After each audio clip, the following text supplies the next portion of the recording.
Hey, it's Soul, and welcome back to Warcraft Weekly, the show that is getting in the way of me farming rares. I only have one of those new snazzy swords, and I've got to complete my whole Skittle sword collection, so let's go. But, well, okay, first, like the video and subscribe for more. Okay, let's go. On the eve of patch 9.2 came a sizable ban wave. Among them were the usual bots and exploiters and the totally innocent people who would never commit such atrocities. As reports came in, it was eventually revealed that the primary target of this ban wave were people who were sharing accounts. Specifically, back in December during the month of Mage Tower, users paid boosters to clear the Mage Tower challenge for them. Paid with gold or real cash or nefties or whatever, these boosters logged onto the users' accounts, completed enough challenges to earn that cool flying book, and that was that, and then they got slapped. Users were hit with at least 30-day bans, and in a more recent statement, the team clarified that we'll remove both the rewards and the kill credits from any player who was action for having their account piloted.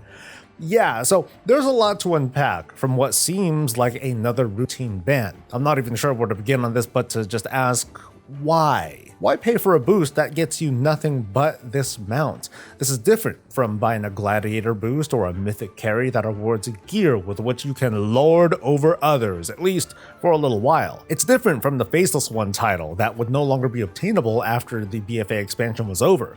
Why boost an event that is going to come back, that is meant to be a celebration of completing a single player challenge? And the way I see it, buying a boost for this is essentially lying to yourself. One could say, and I agree with this, that if the Mage Tower time walking was just up all the time, there would be fewer, not zero, but there'd be fewer people who boosted. It's also a stretch to outright say, oh, it's Blizzard's fault for forcing me to break TOS. From observation, a strange phenomena happened on social media as news of the Mage Tower's return first broke, followed by the 915 patch, followed by Legion time walking itself finally rolling around. And that was the idea of FOMO, the fear of missing out. Speaking broadly, FOMO is a real thing, and by its description, it's kind of irrational. At some point, FOMO took hold of an unknown but apparently sizable amount of players. These folks were somehow convinced that they had to complete the challenge now or else. Never mind the fact that the Mage Tower would return on a schedule that they can plan for. Never mind the possibility or the hope that down the line the WoW team could change that schedule, make the Mage Tower be up more frequently or even permanently. In fact, there is no FOMO here, it's just a lot of F. I gotta make it clear too that there is a legitimate concern of the very not good Mage Tower time walking schedule that we have right now. I do believe that when it's up, it should be up for much longer, similar to the month-long Mage Tower that we enjoyed back in December. And back then, the game didn't break. Heck, we ended up having time walking events overlap with minimal issues. Or instead, maybe we can have the Mage Tower up with every time walking event, so it's up every 3 weeks or so. And if Blizzard were to say, you know what, screw it, time walking is permanent forever, fine by me, no sweat off my back. But where does this otherwise solid critique turn into I need to buy a boost? I'm gonna put the tinfoil hat on for this one. I think the fear-mongering started on forums and social media. People were just straight up gaslighting players, saying stuff like, oh, well, Blizzard's just taking us all for a ride. They're doing it to force us to stay subscribed. This is FOMO, with too few people trying to be a voice of reason. Too few trying to remind folks of basic facts that the Mage Tower return isn't just a one-time thing. This is as FOMO as the Trial of Style, or any of the other recurring holiday events that we've had for years. Tons of people unwittingly played a part in this as they got caught up in the negative feedback loop. I did too, but in less direct ways. I was reminding people, OMG, there's only 3 weeks left. 2 weeks left, guys, get ready. This is it, the final week. But who is behind it all? Big boosting. They've got the most to gain out of a FOMO-fueled player base, and right next to them, of course, big crafting, ready to supply attempts at a premium price. But was there really a conspiracy? No. This is a flawed design that the WoW team takes credit for, but at the same time, social media stirred up a panic, not unlike the fear of running out of gas and toilet paper, how that turned into a frenzy that caused an actual shortage of gas and toilet paper. But now that it's happened, what are your thoughts? There's been a round of announcements from the WoW team before Season 3 begins next week, most of it good. Odds are that there are going to be more updates between me recording this video, when it's published, and when the season starts. For example, I just learned, after all the confusion with the flow of the patterns within patterns sort of weekly quest, it'll now just be like a very similar weekly Korthia quest. Done. The Great Vault is getting a bit of a buff, or maybe a nerf, to the requirements that unlock additional gear choices. On the raid row, one fewer boss kill is needed. That means next week, the first vault is only going to require 2 bosses, while the second one needs 5, and the last one will only need 8, which is great. Hey, that rhymes. Haha, good times. Oh, I did it twice. That's kind of nice. But, okay, that's enough. This is getting potato salad. The dungeon and PvP rows are getting tweaked as well. The third dungeon vault now only needs 8 dungeons completed, down from 10, and the third PvP vault requires 750 less honor from rated PvP. They also clarified how the drops from the Great Vault are going to work. When Season 3 begins next week and players are slapping bosses, on the following week in the Great Vault, you're not going to see the shoulder or chest tier pieces. That's because the bosses that would drop those aren't available in the first week, but they will start dropping on the second week onwards. This is to avoid situations where raid teams would be able to complete a 4-set bonus like right away and have a bit of a leg up, getting gear from bosses that they haven't even killed yet. Also, when defeating bosses that drop tier, the likelihood of that specific tier gear appearing in the Great Vault will go up. Now, I'm a little anxious about this change. Like, what if later, down the line, I'm done getting all the tier that I want, but each week the Great Vault just keeps showing me tier that I no longer need. It's taking up space, and that might suck. I hope whatever they do on the back end acknowledges that. But based on previous history, oh boy. Moving on, there's some promotional stuff going on for the next few weeks. All 3 versions of Shadowlands are on sale for up to 50% off, although the Epic one is only 43% off because Bobby Kotick's money needs to come from somewhere apparently. Also this week, players are finally getting access to bulk transfers, as it was hinted at several months ago. To celebrate its launch, there's also a promotion that you might want to consider taking advantage of if that's important to you. So here are the normal prices. It's $25 for 1 transfer, $50 for 3, and $80 for 6. Again, these are the normal prices. The promotion that goes on until March 8th is as follows. It's $17.50 for 1 transfer, $35 for 3, and this one's kind of weird. Instead of 6 transfers for $80, it's 8 transfers for $80. I've come to understand a few things about this sort of pricing scheme. One, the original prices are just hella expensive, right? I mean, $25 for a transfer, damn! Unless there's some urgency, I'd be more tempted to just make a brand new character, which I guess is sort of the point. I see transfers as a necessary convenience, but at a price point that doesn't make it so convenient that it would feel like natural to shell out, I don't know, $10 or so, because I just feel like moving to a different realm. Think of it like a deterrent. If the past 17 years of World of Warcraft had cheap transfers or being gifted free ones on a schedule like some have suggested, that would probably erode realm identity even faster than it has been, with smaller realms getting smaller way faster.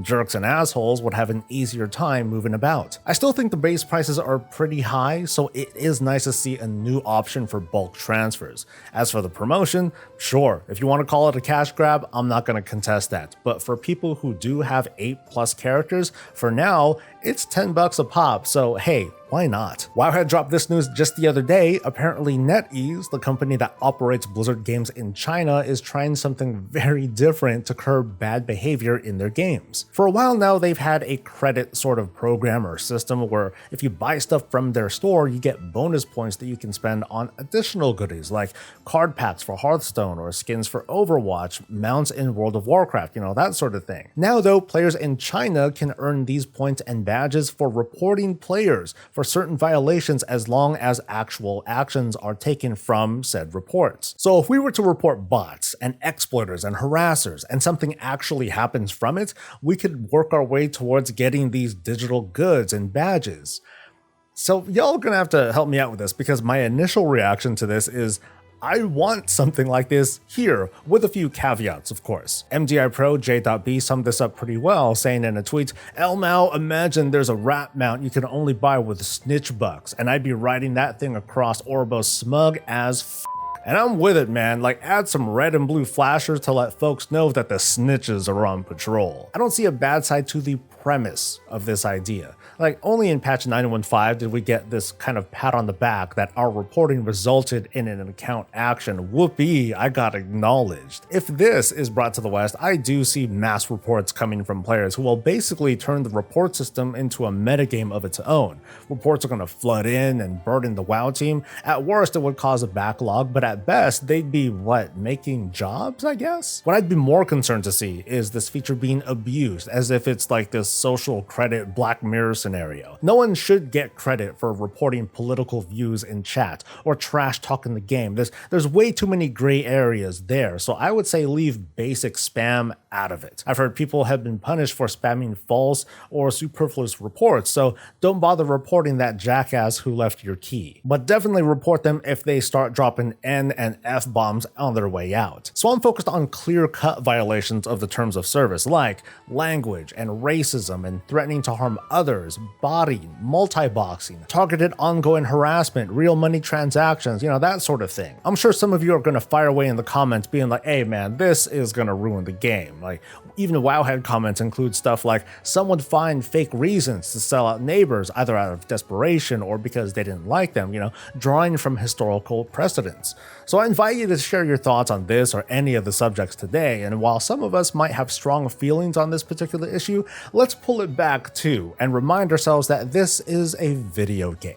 And the ultimate goal here is not to create this industry of incentivized reporting, but to prevent the violations I mentioned from happening in the first place, and thus fewer reports. Moving on, I ask you and I ask myself, what has the first week of 9.2 been feeling like so far?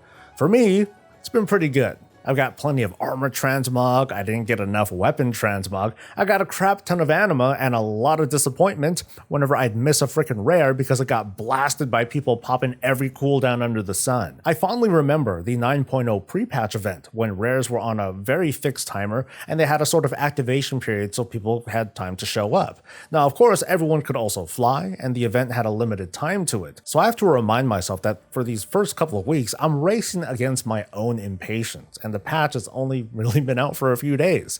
I get that there are a lot of games out there to play, but I think I'll survive. The bug that I've tried to report numerous times unfortunately still hasn't gotten fixed. Some of you might not even know that your Poco bot thing can fight, but it's super inconsistent. If you see it following you around while you're in combat, you're gonna have to talk to it, dismiss it, and then resummon it again while you're in combat, and then it'll join you. After the encounter is over though, there's no guarantees. I really hope that this gets fixed soon, because for me at least, it won't be long until the entire cipher tree is accessible, including the fourth column, which juices up our companion even more. The persistence of this bug by next week is going to cause a lot of complaints of what'll feel like a wasted currency on a buggy feature. What I've also noticed is the very clear divide between players and their activities in this first week. Like, for me, a lot of folks in Guild have popped on real quick to see what's up, and then they popped out because the season hasn't started yet.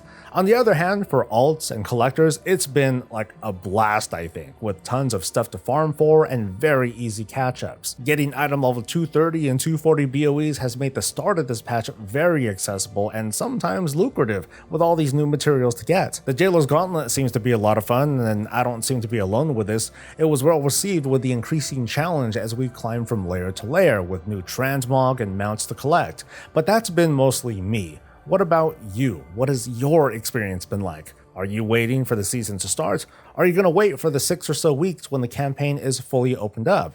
Or are you just waiting for the 10.0 announcement? I've been predicting that within the next 2 weeks, we're going to get an announcement of the announcement. Because you bet that the WoW team wants to bring people together for a big BlizzCon style reveal. When news of that drops, you're going to hear from it here with commentary, reactions, and of course, a lot of smack talk. That's the show, and I want to thank you, viewer, for making it to the end. To the folks on Twitch for enjoying the farms with me, to Octung's very generous contributions to the Patreon family, and all their ongoing support.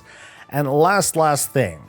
Unfortunately, we live in interesting times, and there's been ongoing human suffering all over the world for the past however many years, but especially now. It's happening, and in Ukraine. Like a global pandemic, this can't be ignored, and some of you might be asking how you can help. In the video description is an NPR link with a list of organizations asking for assistance. I invite you to at least take a look and decide for yourself what you'd like to do. And for now, that's unfortunately all I have to say about it. And it's not because I don't care, not at all. I'm actually super stressed over this.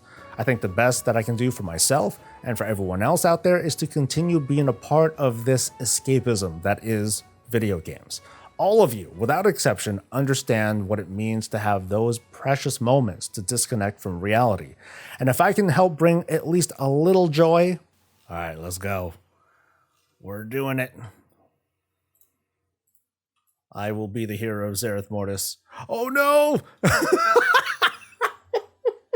Fine. So take care, everyone. Like the video, subscribe for more content, and I will see you next week for the reminder. Until then, stay safe, stay healthy, and stay breezy. There's a hero, and he fell up off the ledge like a bitch. Like a $2 bitch.